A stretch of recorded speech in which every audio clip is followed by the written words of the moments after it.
free in the moment of seeing, meaning the very moment of seeing your own nature, in the first and second instant or second afterwards, there is no thought. Thoughts have vanished.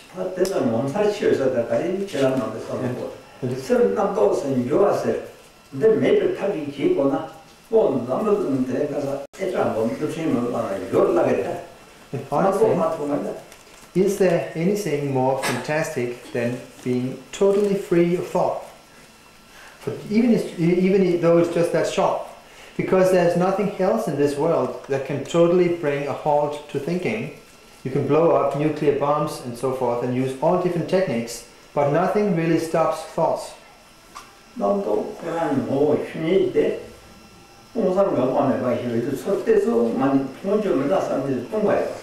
the very moment that you turn your attention towards your own mind, it is evident that it is simply an empty cognizance with no thing whatsoever. It's empty, and yet there is a seeing of that because mind is also cognizant. And these are a primordial, original unity, being empty and cognizant. But the fault happens that if we don't believe that this is really it, because it's too easy. There's nothing more easy than this, just like that. Look here. Don't think of anything, having totally abandoned thinker and what is thought of. In that moment you've already seen that there's no thing to say. It's not something you gradually approach like a spirit entering it. This is what is mentioned by the phrase, in one moment makes a difference. In one moment, complete enlightenment. That moment, like this, is the unmistaken Buddha mind. Don't project outwardly. Don't concentrate inwardly. Don't keep a state in between. Totally give up any mental effort. This is what the old Menaki man called it's utterly or sheer emptiness. You don't need to block your five senses. Not at all. Like this, just remaining like this, everything is vividly experienced. But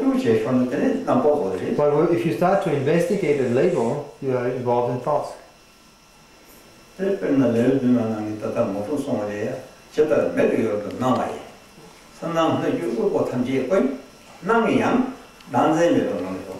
This is what Brahmasambhava said in the sevenfold supplication.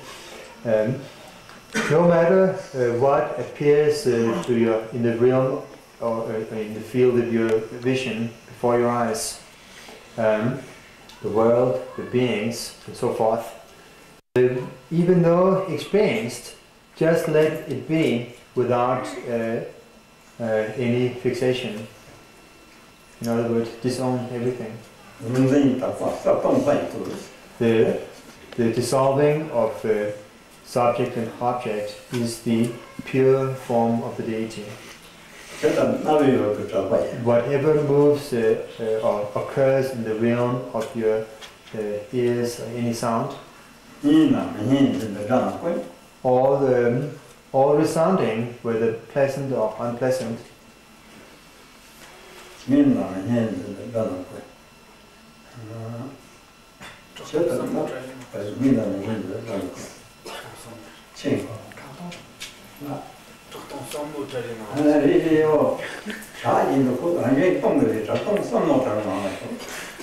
just let be in the continuity of sound being emptiness, because no matter what resounds in your hearing is indivisible from emptiness. The empty resounding beyond arising and ceasing is the voice of the victorious ones.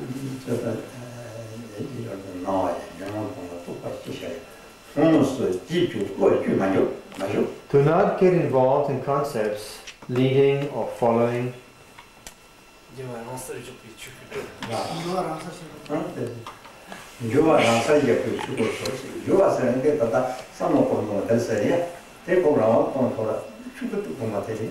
By leaving your thinking to itself, it dissolves naturally into Dhammakaya. The thinking means our thoughts of this and that. If you just let it be, it naturally dissolves.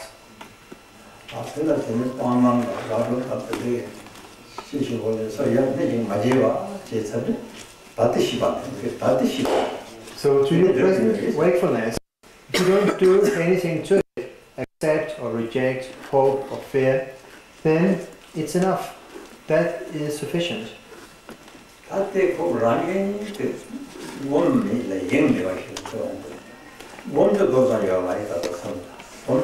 So what you naturally need to train in is to not imagine something by an act of meditating, but also not to be distracted for even a second.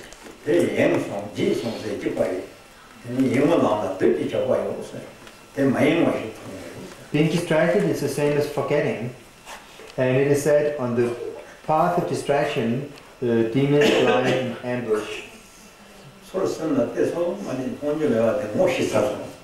The moment you look towards and acknowledge empty cognizance, that is called having recognized. And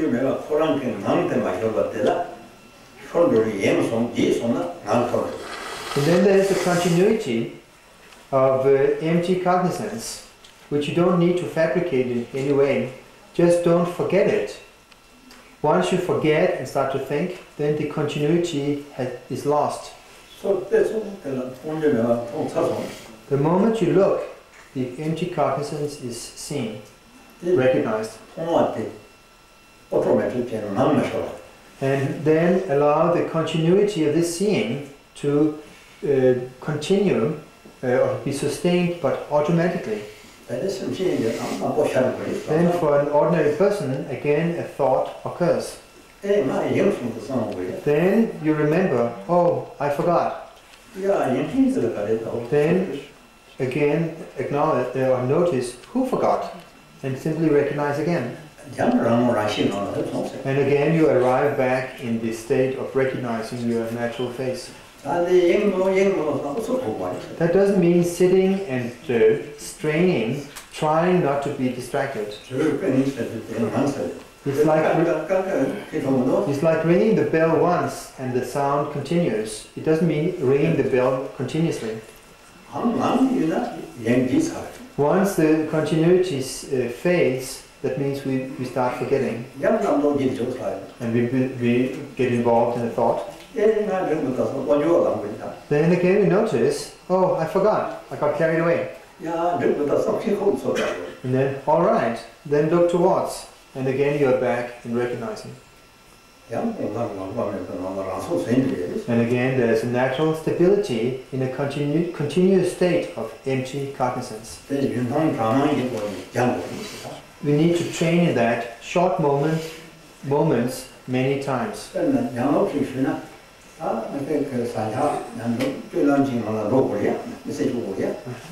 But we have learned to live in this life through training. We have learned how to behave, how to move about. First we have to learn how to eat. So, sorry, I get this wrong.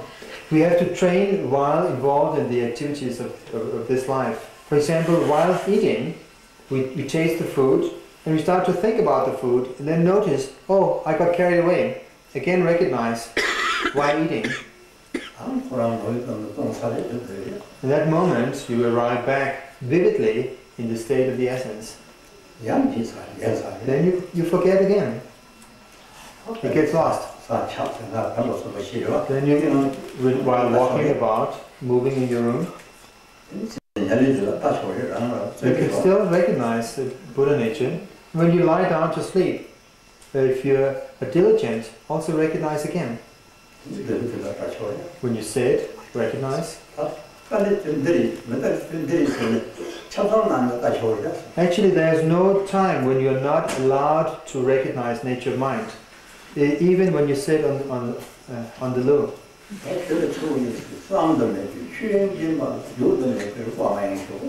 It is said like this: in the naked state of Dhamma Dhatu, which is unimaginable, relax the ineffable state of awareness. If a thought occurs, it arises from yourself and dissolves back into yourself. If any thought that occurs is your own expression, comes out of your own essence. It is only when forgetting the essence that the expression takes the form of a thought. But the moment you recognize your own expression, which arises out of yourself, dissolves back into yourself, meaning into the expanse of the essence. This is what we need to train in, to become used to. There's no other meditation, object or act apart from that. As much as dust mode even. But if we forget, get distracted, we are involved in thoughts. So please train in this. That is the practice. This is what Rinpoche taught in the past. And today, he has nothing to say besides this.